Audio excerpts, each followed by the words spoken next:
আমাদের দেশ আজকে স্বাধীন হয়েছে, প্রধানমন্ত্রী সে দেশ থেকে পলায়ন করছে। তো এই যে খুশির দিন, সকলে আনন্দ করছে। আমাদের এখানে একটা মোটরসাইকেলের র্যালি বেরোচ্ছে এবং একটা র্যালি হচ্ছে, আনন্দ মিছিল হচ্ছে। তো সবাই যাচ্ছি আমরা সেই আনন্দ মিছিলে অংশগ্রহণ করতে।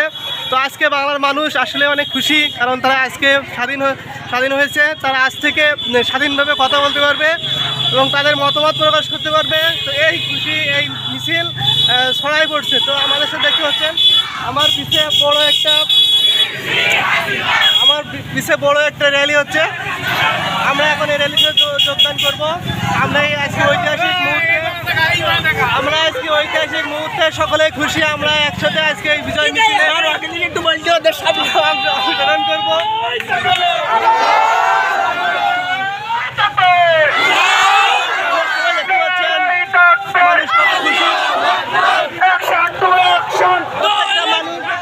সরকারের বিরুদ্ধে অভিযোগ ছিল, তারা নানানভাবে নিপীড়িত হয়েছে, অন্যায়ের শিকার হয়েছে। তো আজকে সকলেই আনন্দ মিছিলে অংশগ্রহণ করছে। তো আমরা এখন যাব। আজকের এই দিনটা ঐতিহাসিক মুহূর্ত। আমরা 1971 দেখি নাই, 69 দেখি নাই, স্বৈরশাসক ইরশাদকে দেখি নাই, কিন্তু আমরা স্বৈরশাসক হাসিনাকে দেখছি।